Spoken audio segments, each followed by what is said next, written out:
devil. Oh, here comes the devil. Oh, here comes the devil. Oh, the devil with the devil, says I. Shh, look out for the devil. Look out for the devil. Look out for the devil. Oh, the devil with the devil, says I.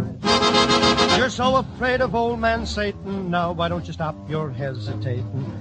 You're gonna be a long time dead, so the devil with the devil, says I. You're always giving me the dickens, telling me that life's no easy pickings. But just as long as I have fun, why, the devil with the devil, says I. You can have your social teas and bingo for your fun, but the things I like to do, you stop me one by one. Now even if you make me stronger, that ain't gonna make me live no longer. So even if I go to shh, the devil with the devil, says I. Look out for the devil, look out for the devil. Oh, the devil with the devil, says I.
Ladies and gentlemen, Leo and Christy, this is the Leo Zagami Show. And here we are for another Saturday full of information you can't find anywhere else than here, right here. And so we want to thank, first of all, our sponsors who make this show possible. Who are our sponsors today, Christy? Nalgarizada Minta and our anonymous donation that paid for the whole month. So, no, for this last month, not the month coming up. So, ladies and gentlemen, we don't have any sponsors basically no, for we September. don't. No. So if you don't see us next week or the week after, it's because simply we don't have any sponsors.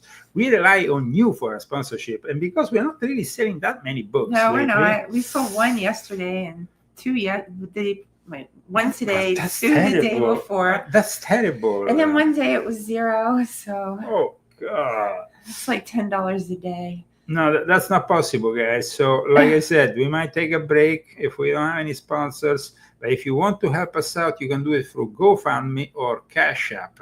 I want to, of course, leave you GoFund details that you can then use if you want. Huh? We actually don't have sponsors. We're not like one of those people that say we're going to leave and then we don't, and we're always around. I mean, we really don't. So when we say we're not going to be here, we're really not going to be here. No, because maybe some people don't understand that we also have extra costs during the summer months in Palm Springs due to the electric bills that are amazingly high, and that's why we don't offer you more shows, guys. It's simply it's like we'd have to pay for them. We will have to pay out of our own pocket.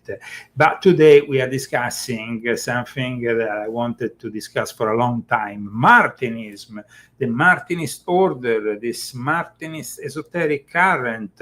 Nobody really knows about the Martinist order out of Freemasonry, and so first of all, I want to introduce you the subject of today with a brief video introduction, welcoming you once again to the Leo Zagami Show, thanking you for your support. I hope that support manifests in some way, because the show of today is a very particular one, guys. I mean, I heard of the Martinist once I was in Freemasonry. At the time, you didn't really have the internet, or at least it wasn't so popular. So I couldn't have other ways of hearing about this mysterious group. But what is Martinism?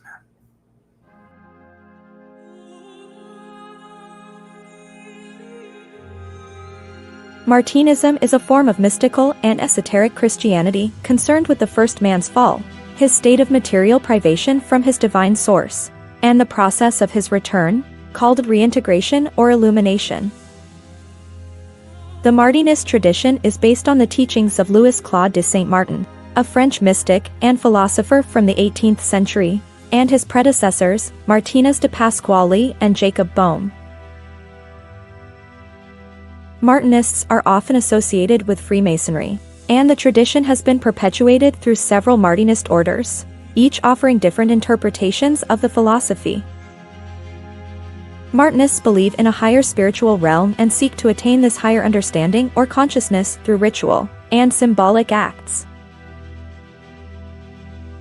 Initially established in Lyons as a form of esoteric Masonic society, its members believed in the potential to communicate with planetary spirits, minor gods, and genii of the realms beyond the mundane.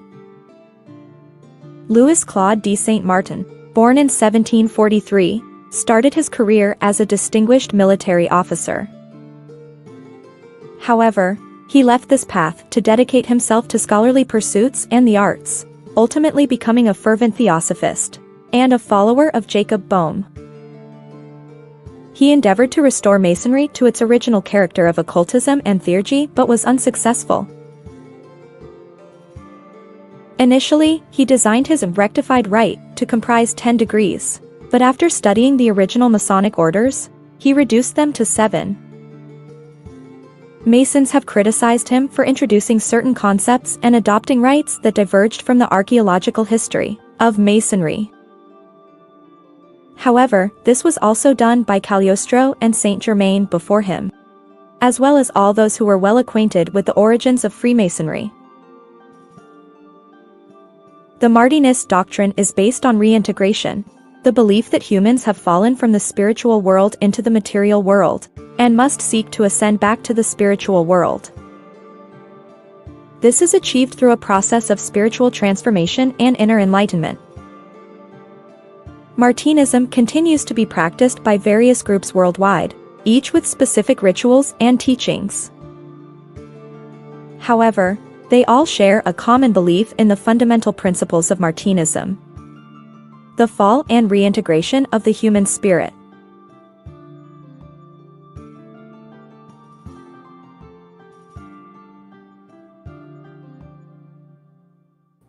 Welcome to the Leo Zagami Show. Today the subject is a very particular subject, a secret society that champions the fact that they actually can bring you back to the divinity.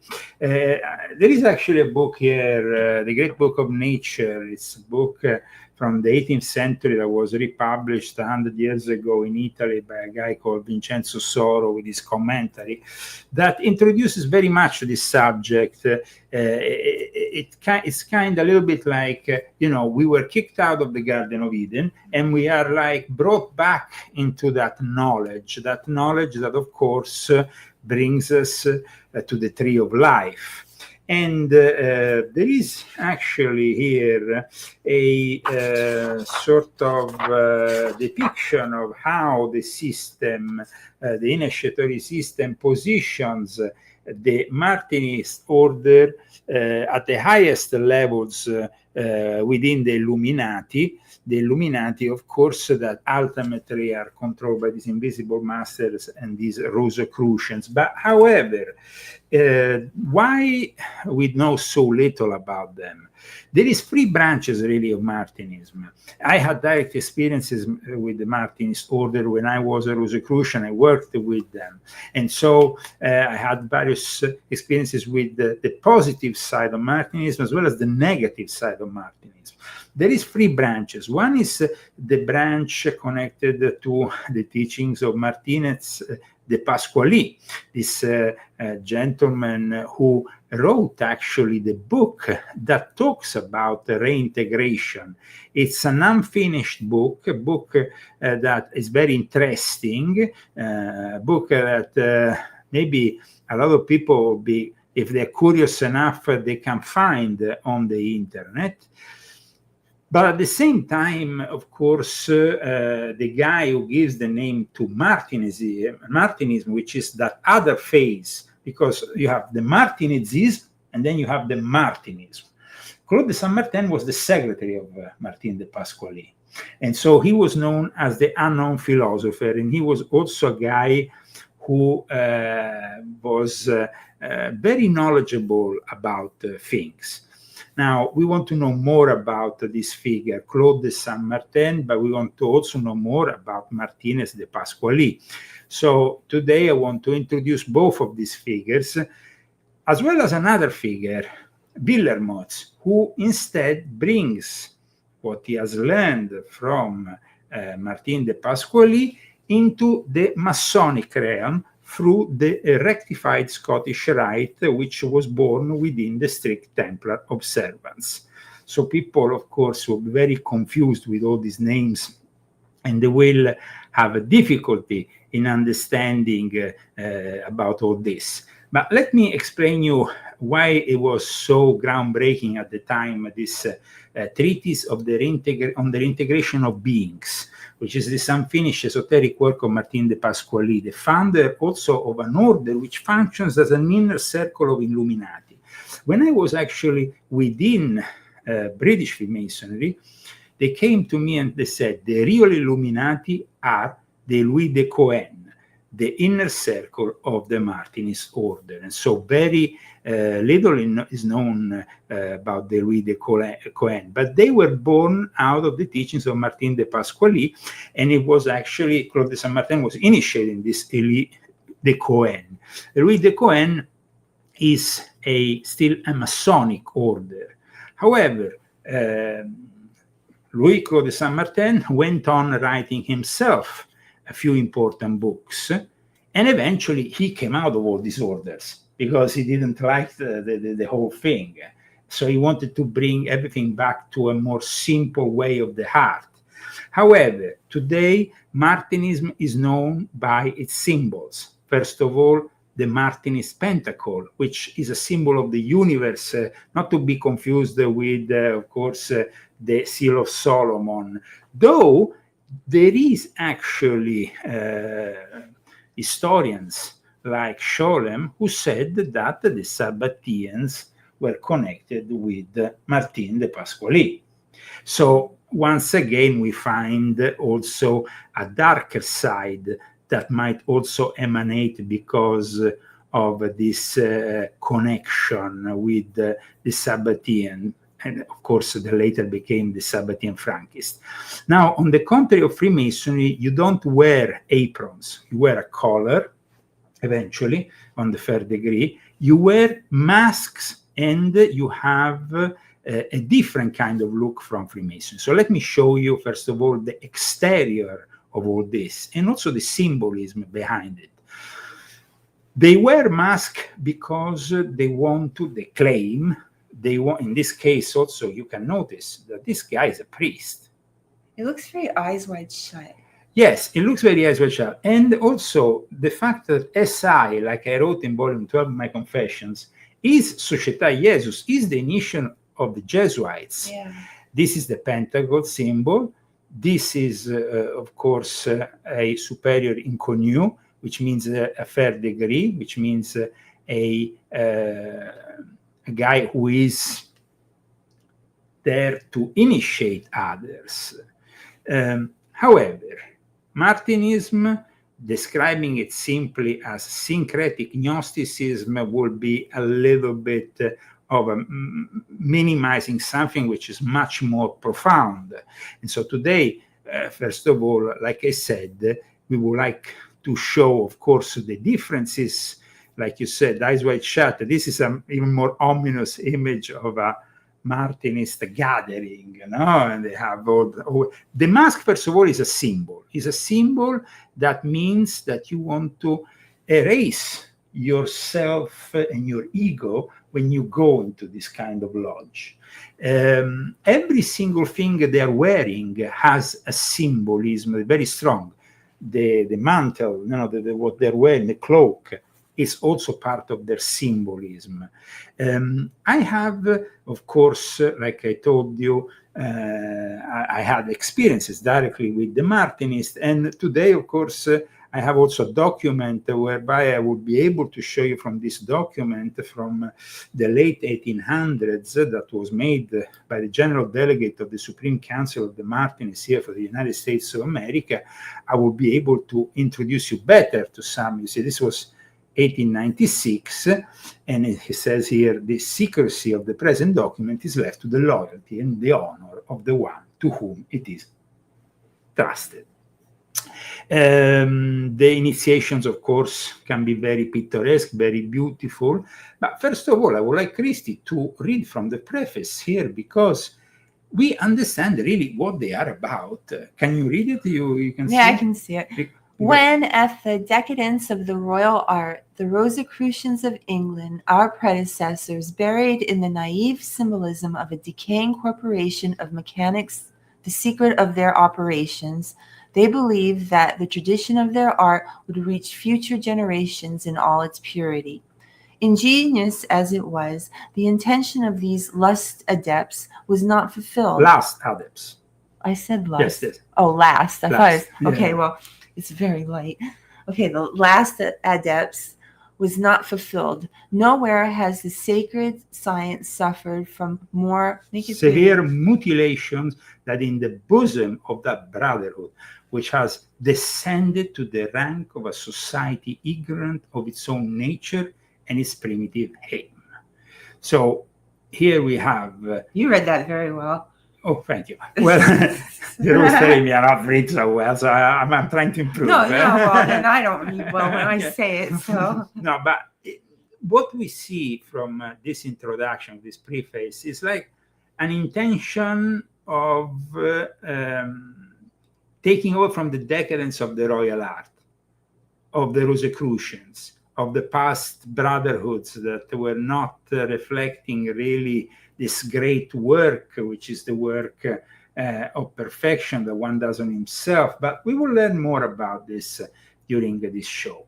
Martinez de Pasquali and his disciple Louis-Claude de Saint-Martin, contemporaries of the last Rosicrucians of England, did not see the necessity of entrusting the Hermetic tradition they retained to mercenary associations, but gathered around them a small number of men of desire willing to sacrifice their personalities with no other hope of reward than that of transmitting to a few carefully selected disciples the luminous teachings of the Hierophants of antiquity and of their successor, the Kabbalists and Hermetic doctors of the Middle Ages. So it positions itself in the Hierophants of antiquity, but also mentions the Kabbalists and the Hermetic doctors of the Middle Ages.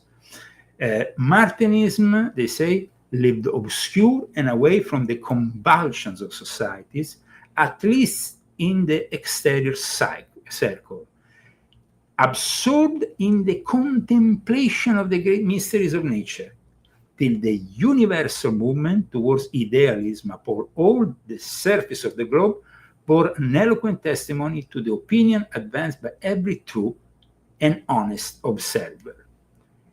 Now we talk about materialism. See, the materialism is powerless to respond to the cravings of the scientific man. Let's forget when Martinism really emerged and then re-emerged, because Martinists emerged originally in the 18th century. But by the end of the 18th century, after the French Revolution, the arrival of the Illuminati of Weishaupt and of the more material political secret societies that were indulging with political revolutions and so on, they kind of went, they kind of disappeared to then re-emerge 100 years later with a guy called Gerard Encus. Gerard Encus was the guy who gave Martinism its new life. We have an image of Gerard Encus, this bearded man from France, who was also an excellent doctor and was a guy with a lot of knowledge about the Kabbalah. I have actually one of his books about the Kabbalah here in my library. And this is, of course, the Lodge, and this is Papus, otherwise known as Gerard Encus, well known also amongst, of course, the Gnostic circles. But let's go back and understand more about Louis-Claude de Saint-Martin. Who was Louis-Claude de Saint-Martin, this mystic, this unknown philosopher of sorts, who went through the French Revolution and then wrote a book about it in more cryptic and hermetical terms known as Le Crocodile? Claude de Saint-Martin was a French mystic and philosopher who lived from 1743 to 1803. He's often called Le Philosophe Inconnu. The unknown philosopher Saint-Martin believed that the material world is only half of reality, that what we see around us are our everyday physical surroundings are full of fantastic and deceptive images. He insisted that truth lies precisely where we cannot see it. For Saint Martin, each person lives in two worlds, a visible world of matter and a hidden world of spirit. The tragedy, he said, is that we've forgotten the second one. This was the core of his philosophy. We already live in a spiritual realm, we just don't remember. Born into minor nobility in Amboise, France, Saint Martin was groomed for a worldly life. He studied law. He joined the army. But he soon abandoned both paths to pursue mysticism. In his 20s, he became a disciple of Martinez de Pasquale, who practiced ritual initiation with deep spiritual meaning. But eventually, Saint Martin left the secret societies behind. He rejected formal ceremony and instead taught what he called the way of the heart, an inner path of contemplation, love, and humility. He believed that ritual without feeling is empty, that real transformation happens within. His ideas, however, were not welcomed by the leading thinkers of the Enlightenment. Many dismissed his work as obscure. One reviewer called his writing a pyramid covered in hieroglyphs. Voltaire, always sharp-tongued, mocked his book of errors and truth as absurd, obscure, crazy, and stupid. Crazy and stupid. Saint Martin's belief in invisible realms didn't sit well in an age devoted to reason, clarity, and science. As a result, he remained mostly unknown, except in mystical and esoteric circles. At the heart of his thought was the conviction that the senses deceive us. He believed that the sights and sounds of nature are like veils designed not to show us the truth, but to train our souls to seek it beneath the surface. He once said, "All mystics speak the same language, for they come from the same country, despite different symbols or doctrines." Saint Martin believed all true mystics recognize a shared divine source. He wasn't the only one to say this. The Swedish mystic Emanuel Swedenborg, for instance, claimed that heaven interacts closely with the world, reflecting it like an inner mirror. Saint Martin embraced this view, but gave it philosophical depth. He taught that the human mind has an inner eye, but that eye must be illuminated by a light beyond time and space. Intellect alone is not enough. True insight, he said, comes from the soul's contact with the eternal. This belief connected him with older traditions like Plato's wilder forms, or the Hermetic idea that as above, so below. For Saint Martin, the outer world reflects the inner, and the soul is always trying to return to its forgotten source.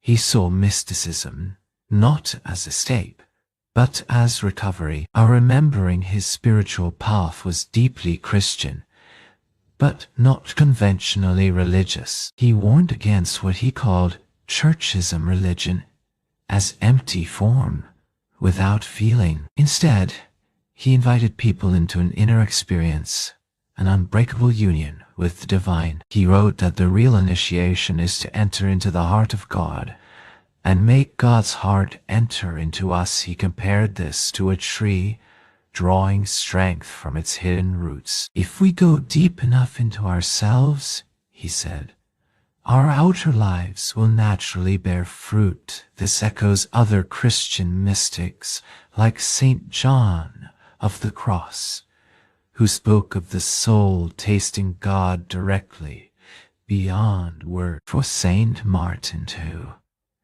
love and humility were the only way to access the hidden world within. He believed that God is not far away, but present, here, in the depths of our own being, in his own time. Saint Martin was seen as a strange figure. One revolutionary lumped him in with other metaphysical follies. His ideas didn't leave much impact on Enlightenment philosophy, but they lived on quietly. His influence appeared in romantic writers like Joseph de Maistre, Lamartine, and the German mystic Franz von Baader. He became a forerunner of the spiritual reaction against Enlightenment rationalism. In the 19th century, Saint Martin's ideas were picked up by theosophists, mystics, and esoteric thinkers even today. He remains mostly unknown to the general public, though a modern mystical order, Martinism, carries his name still. His ideas resonate, especially now in the 21st century, as people turn to mindfulness, meditation, and spiritual experience outside formal religion. Saint Martin's message sounds familiar. His claim that reality is layered, that deeper truths lie beyond what we can measure, echoes in modern psychology, spiritual movements, and even the work of thinkers like Carl Jung, and his words still feel timely. All mystics speak the same language, for they come from the same country. That country, he believed, is the spiritual world within us, not far away, not in the clouds, but always here, beneath the surface of our own hearts. Saint Martin invites us to remember the second world we all inhabit, and to begin the journey not outward, but inward. So this journey inward started though when he was the secretary of Martinez de Pasquali, who himself instead was a rather different character. So Martinism today is, of course, different things. It can be a Martinism closer to Claude de Saint Martin, can be Martinezism, at least closer to Martinez de Pasquali, his initiator, or it can be both. It can include, of course, a path of spiritual development through initiation and study, often involving esoteric tradition, Christian Kabbalah, but there is those who also focus on theurgical practice. I saw, and myself really, there has been positive Martinists in my life, people I've been very close to, who really demonstrated that their level of initiation was superior, was genuine. And then I saw instead Martinists like the ones I got involved through the Fraternity Rosicruciano Antigua of Arno Krumeller, who were instead Satanists, who had gone the dark path. So you see, it's a little bit like Freemasonry. It can be one thing or it can be the other, you know? That is a little bit how it is. And today we have many different Martinist orders. But let's go back to that publication that started it all, because treatise on the reintegration of beings in their first spiritual divine property, virtue, and power. And this is Martin de Pasquali. Martin de Pasquali, in a publication that is courtesy being made available on the internet through the Martinist order, the traditional Martinist order of Amorc. Now, a lot of people will say, but Amorc is a rather commercial version, and I've been often criticizing it, for being a bit too new age at times. For the high degrees of Amorc, they have their own Martinist order, and they have actually published a video which gives us an idea of their own version of Martinism. Now, I'm not saying this is always the case, but the way they present the whole thing might be interesting, and for those who are interested in knowing more about Martinism, it's definitely a possibility to go and pick up on the internet the video that they have made available. However, there is also a traditional Martinist order Pasquali prayer, which I find rather interesting.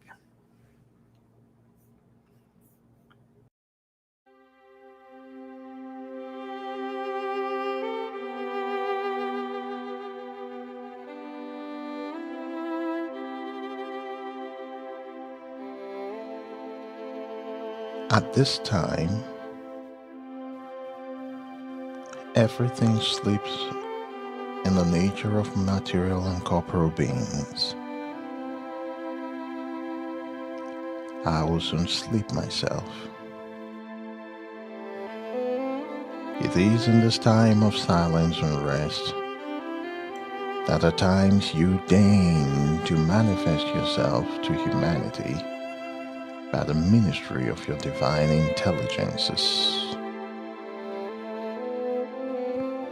How happy I will be, I, my soul good, if you would grant me this favor of instructing me and enlightening me through the voice of my guiding spirit. Send me a salutary dream that demonstrates for me the communication of the powerful operations that it accomplishes for me. When I awaken, may I retain a living impression which can become the power and rule of my conduct through the day to come. If you permit, Eternal, may I again this. Amen.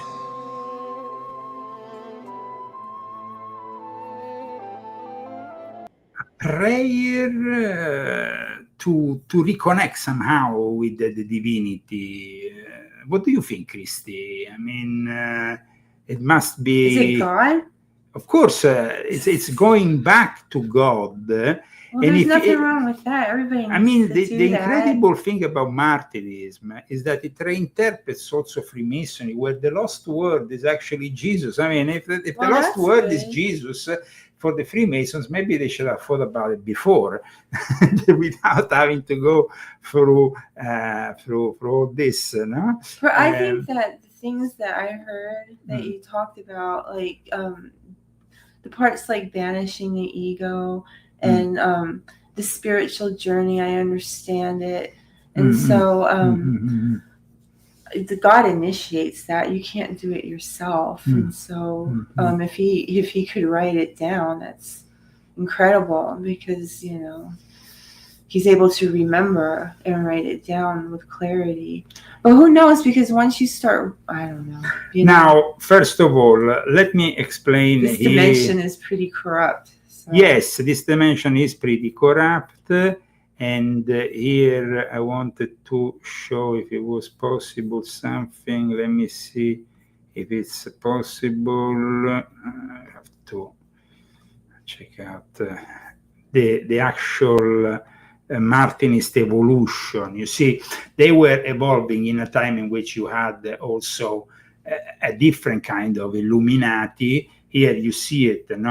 This is in the evolution of the Martinist. You have the Louis de Cohen, you have the Rectified Scottish Church, but you have also the Illuminati of Avignon, of Dom Pernetti, who from 1766, born like a decade before the Illuminati of Adam Weishaupt, who though tried to follow a more traditional hermetic kind of path, and then also the Illuminati Theosophists, the Philallets. Unfortunately, then the problem is, and the primitive right of Narbonne, is that all these groups got infiltrated by people who destroyed the spiritual path and instead embraced a materialistic path.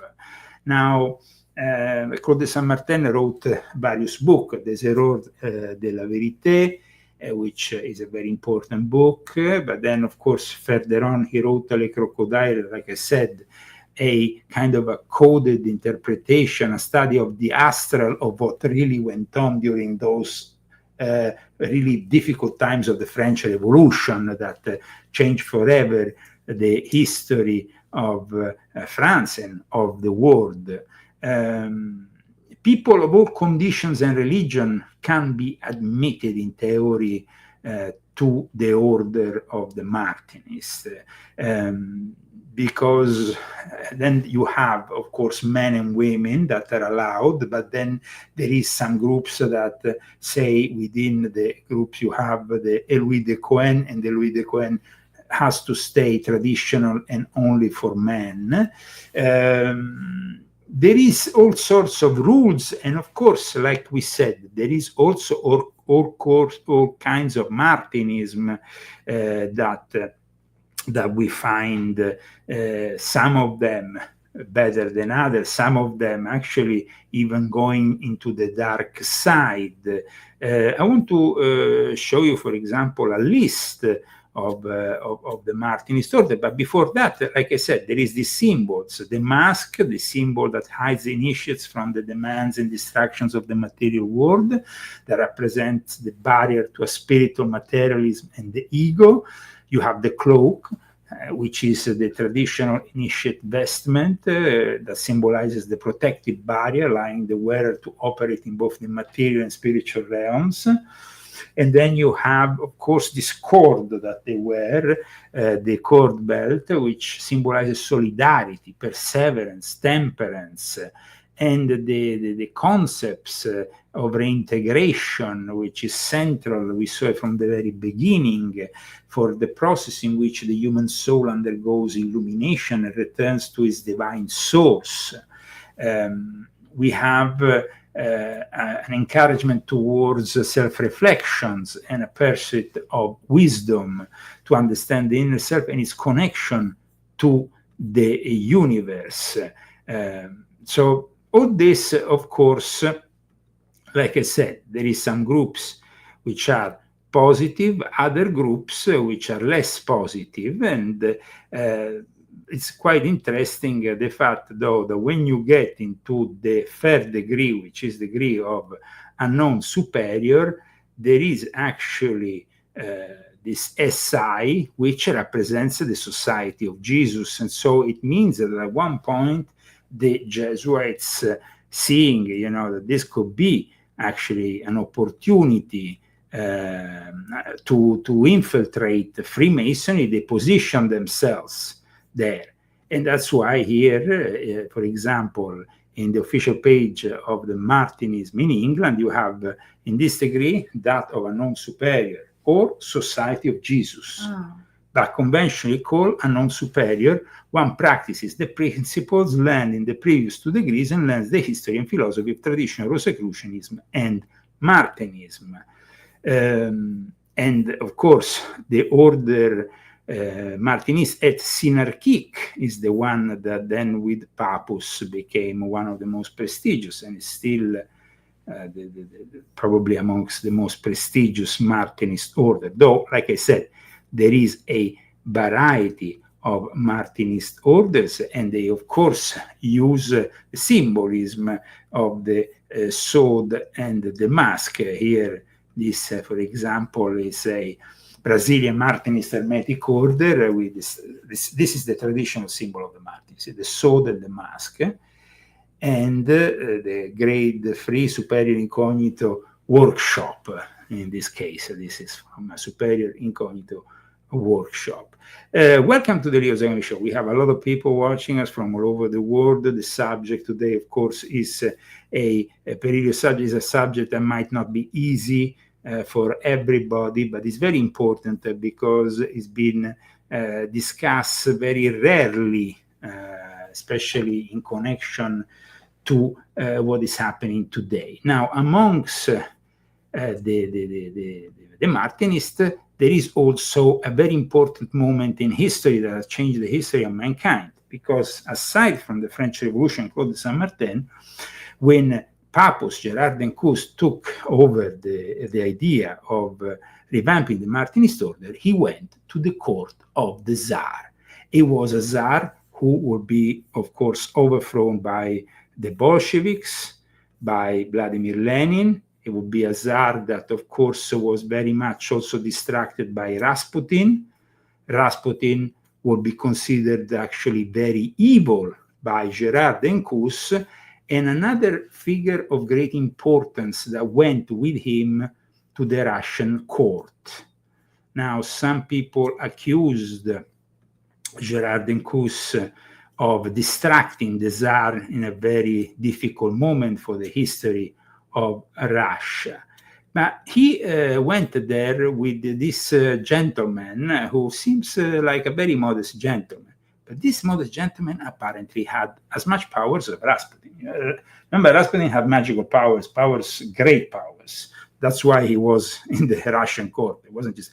This guy is known as Maître, teacher Philippe de Lyon, Nizier Antin Philippe. And this guy, together with Papus, went to Russia. He was born in 1849, died in 1905. He was reputed one of the most powerful healers and miracle workers of his time. The power of the hand is a very important power for people who claim they can heal with the touch of a hand. Now, this guy who I've just shown you, who gained reputation as a miracle worker, he was 4 times on trial for illegal practice of medicine, because often these kind of people then, get condemned by the mainstream academics and the doctors for practicing medicine. They are called charlatans and whatnot. But he went to St. Petersburg, and he was actually awarded there a doctor's diploma. The Russians just gave him a doctor's diploma. The Grand Duchess Militsa Nikonevna of Russia introduced Dr. Philippe to Empress Alexandra Fedorovna, who was the last, unfortunately, empress of Russia and the consort of Nikolai II. And Philippe became at that point a close advisor to the imperial couple. This happened, like I said, in a very difficult moment in Russia, because from 1905 onwards, the emperor of Russia was forced into accepting the presence of these lodges of communists, basically chartered from France, amongst them the Grand Orient of the Russian people, in which then Vladimir Lenin managed to rise to power with his Bolsheviks, and then we all know the rest of the story, because then, unfortunately, the Russian imperial family ended up in the most sad way possible.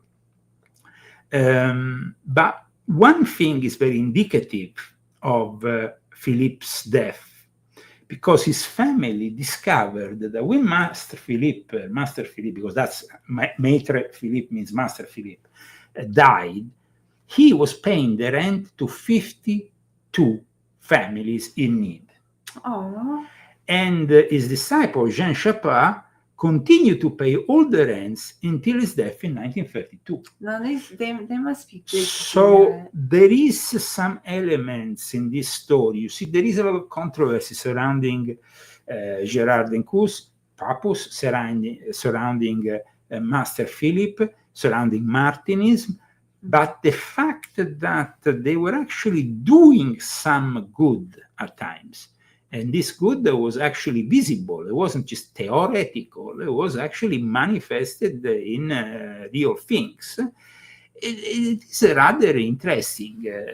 And of course, you know, we can always call people charlatans, but even Cagliostro, when he moved from one city to the other, he will always use the first floor to feed the poor.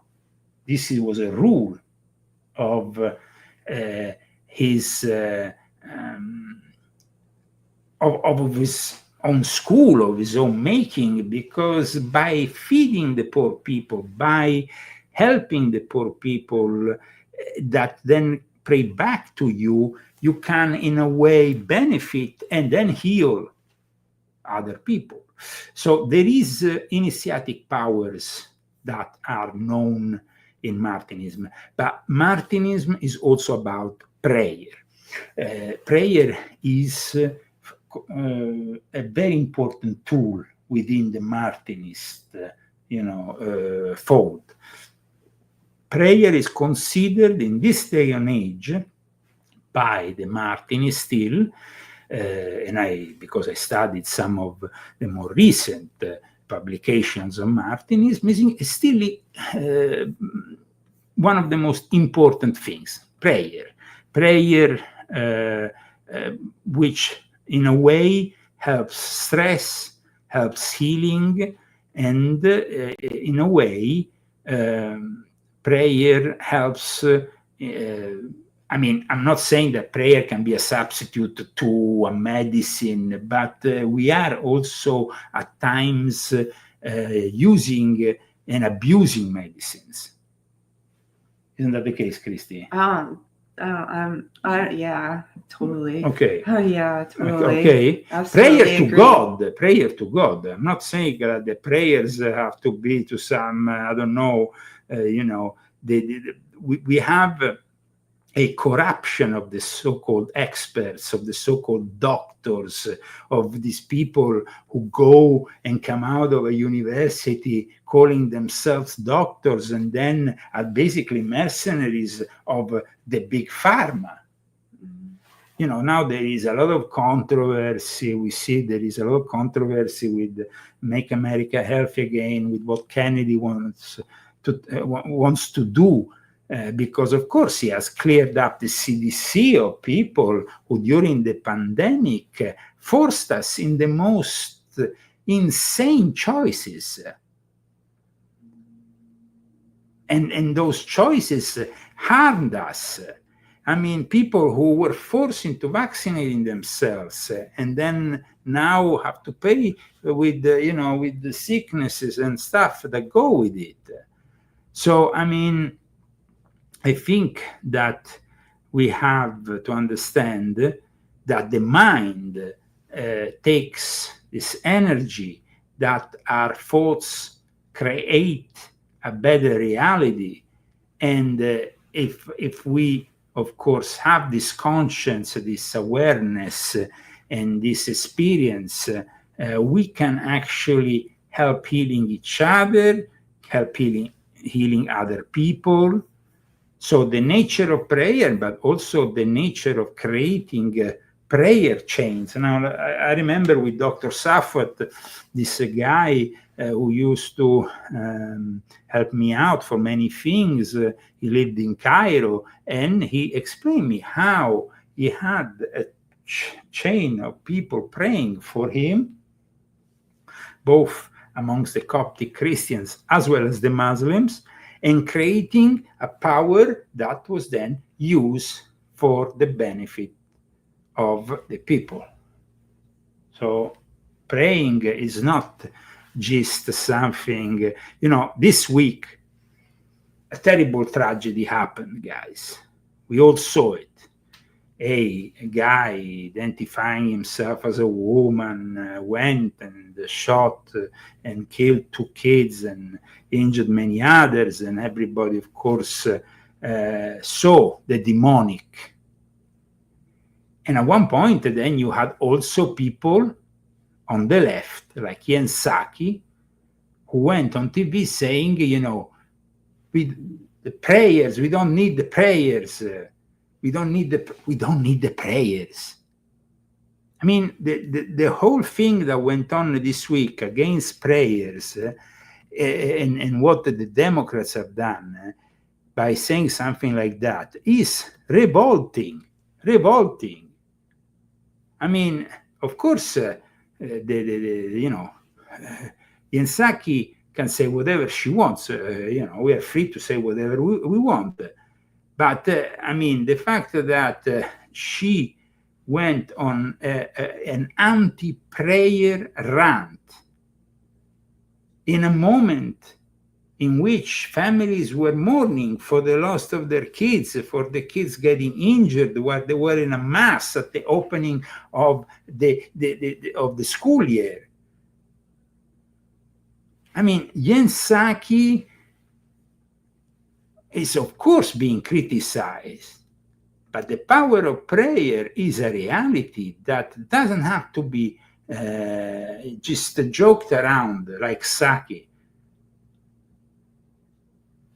And so I really am, now I really understand the problem of this society here. This is not a problem about a guy who, of course, was mentally ill, because he said himself, I'm fed up of being a transgender. I should cut my hair, but it will be my own defeat if I do that, after the mother encouraged him actively to change his sex formally on paper. And it's not only the Democrats that are doing wrong things in this society, of course. It's not just a political thing. This is a matter, though, that is not just mental illness. You can't just ascribe it to mental illness. Of course, it's also mental illness. You don't go and kill kids in a school. You are sick in the head, but it's also demonic. Is also demonic, and this demonic is ruling our society more and more because of the lack of prayer, because of the lack of faith, because we are living in a society with the wrong values. And of course, I mean, I'm not saying the Martinists are the solution of our problems, but we have seen that, of course, within secret societies that rise in a period in which you had, of course, political revolutions and so on, and the Illuminati were very much focused on the political realm. At least they were focused on the more spiritual one. They wanted to bring themselves back to God somehow. I'm not saying the managed to do it in the right way. Then you have the psychotropic drugs, the SSRI, which it's another big problem. And that's why people should read what I wrote in volume 11 of my Confessions. The fact that today, aside from everything else, the mental illness of this killer, but also many others, is connected to those psychotropic drugs that they introduced in the 50s while they were starting their MK Ultra experiments. They also introduced these drugs that by the 1990s had to heal everybody in the name of science, like Prozac or many others. Now these drugs are actually showing that they are dangerous, that they are not the way forward, the way that they claim they would be the solution to all the problems. So we are in front of what I described in volume 5 is the decline of the West and the rise of Satanism in our society. And of course, behind the scenes, we still have the Jesuits. Like we said, they have actually been the ones that instead of talking, because I went and see, the post of Father James Martin of Outreach on if he was like really, sad about what has happened in a Catholic school, if he was crying for it. No. He was thinking about the fact that Outreach and his gay pilgrims and his transgenders are going to the Vatican next week in Rome. And may God curse them.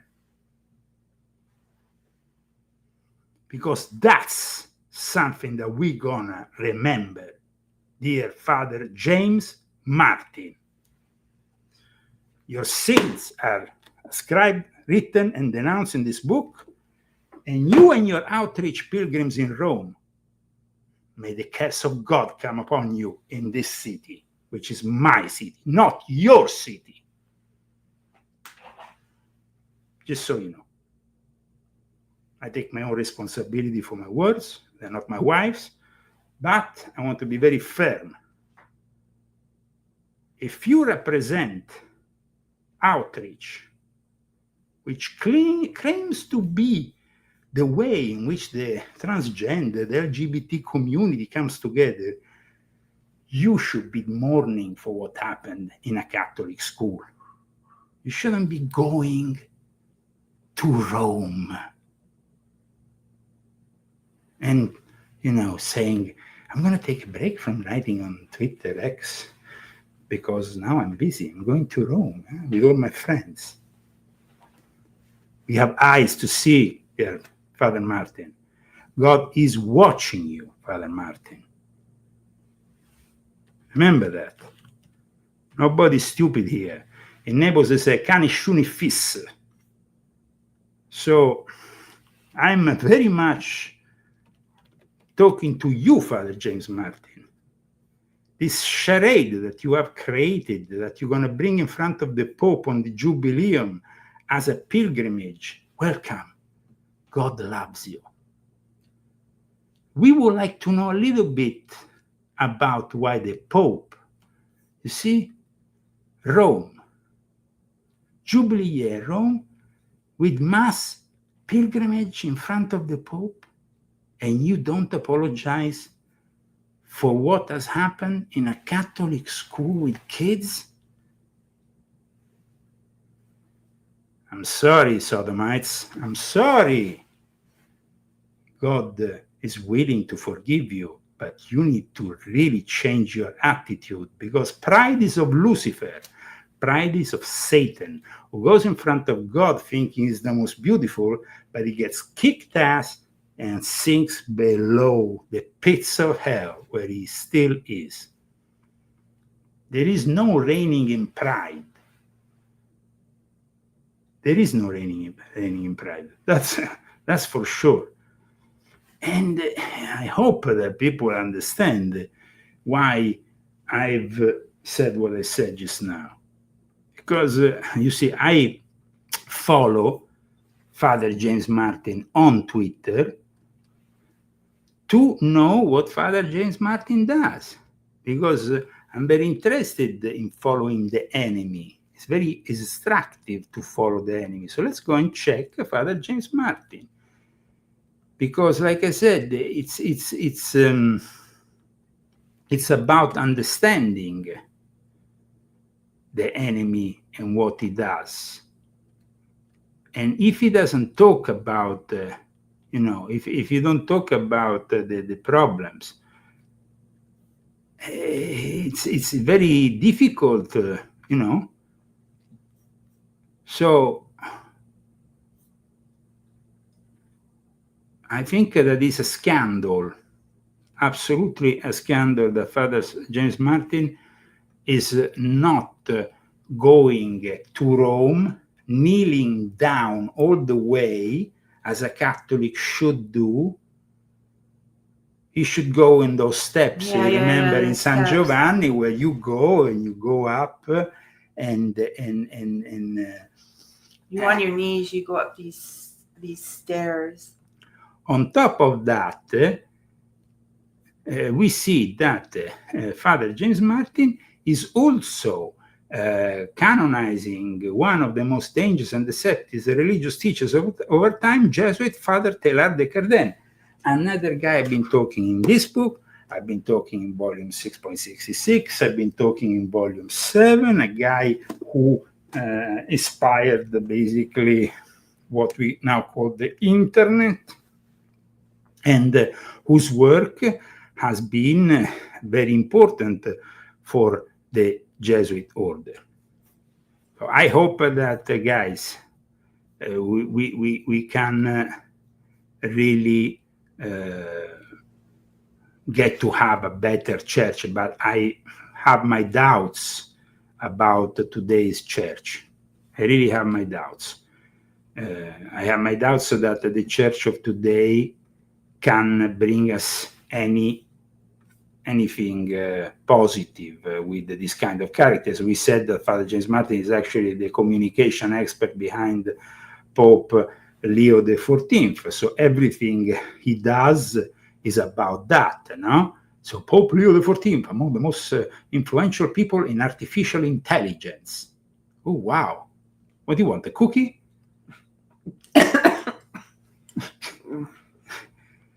And then, dear friends, God willing, I will be in Rome until September 8th with the Outreach Catholic Pilgrimage, along with 40 pilgrims. I will appreciate your traveling prayers for safety. Oh, sure. You know, he can. Oh, I'm not saying nothing. And you said it all, Marie. Yeah. So it's a little bit. You know, I'm sorry that I got carried away. No, you shouldn't apologize. It's exactly correct. People need to have less fear and start, defending God more. Absolutely. And if you like what you have seen on our show, continue to support us.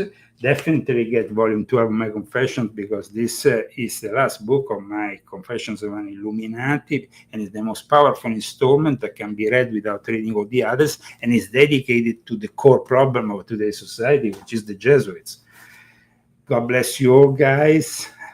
From me, Christy, and we will see you hopefully next week if sponsors permitting, or if you purchase our books, we might also be able to carry on our show also with the purchase of your books. Thank you to our anonymous sponsor and Malgrisada Minza. Yes, that at least permitted for the month of August the broadcast, and we hope that we will have more sponsors for the coming month, because that will be very important. You see, this is a moment in which you have a lot of people on the internet that talk rubbish. I mean, when I heard this guy the other day joining us, Kevin is back. He's got huge news to share. I've been reading the legal paperwork he sent me pertaining to the case against Pope Leo. It is hard-hitting, graphic, stomach-sickening in parts of it, but he's laid it out legally with his witnesses. Absolutely mind-blowing. And one of the most important points that he makes in the legal paperwork is that these people who are at the top of society, whether you're the Pope, whether you're a king, an emperor, whatever you are subject to the law just like the rest of us. And if you think you are above the law, Kevin is going to come and get you, folks. Well, I had this show, and then it goes into speculations that are unproven. All my respect for his work. Sean Atwood once called me. We never managed to actually get it together to do a show. But it seems like at times there's a lot of speculation and a lot of unproven stuff. When instead, I like to bring you the receipts. I like to bring you the evidence when I'm talking, like I did just now. And this is what makes so special the Leo Zagami show with Leo and Christy. So don't miss it next week. And of course, we end up with Vincenzo Vice Versa. In that time, our world has taken so many steps in the wrong direction.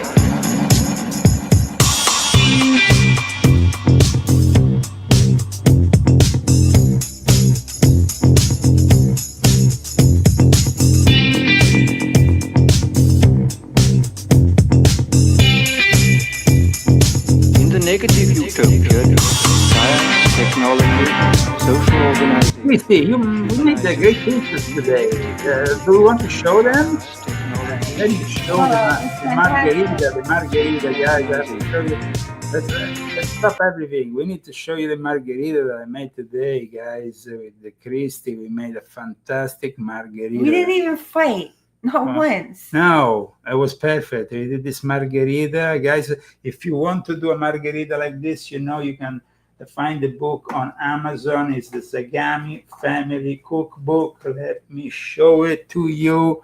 Here it is. Don't forget the Zagami Family Cookbook. Transform your kitchen in a 5-star Italian restaurant with the Zagamis. Zagami Family Cookbook, authentic Italian cooking, fresh pasta, pizza. Today we're really becoming really serious about our pizza. And then there was another pizza, I think, that was with the carciofi, anchovies. How you call them in English? Artichokes. Artichokes, yes. And peppers. And we're going to have that now, actually. When we are about to eat this pizza. Yep. That's great, guys. Today is pizza day. And I repeat, if you want to make your own pizza without wasting $30 in a fancy Italian pizzeria, that's it. You can do it with my advice in your book, because it's your book. You put it together. You did a great job. That's my book. I made it and I learned it. And you're a topper. So but I make the toppings. I am the one that makes the crust. It's the foundation of the whole thing. Absolutely. But if I didn't have your great toppings, it wouldn't be this great, fantastic pizza. You didn't fight. Absolutely. Take care, guys.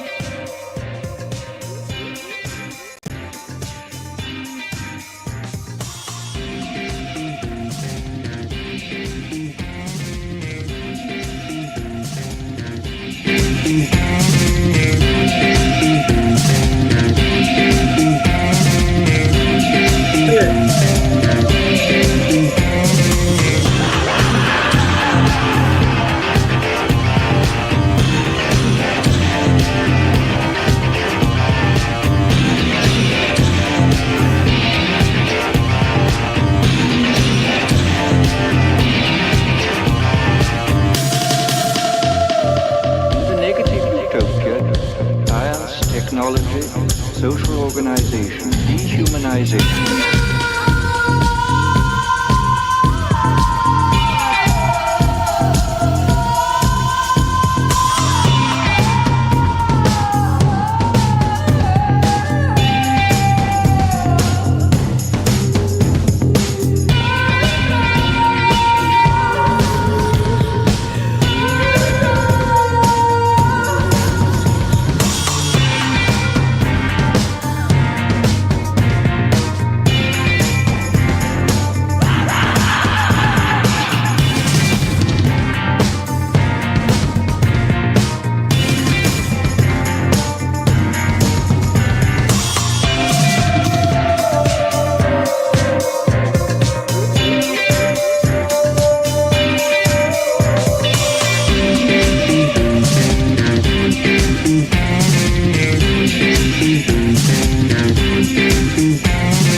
Technology, social organization.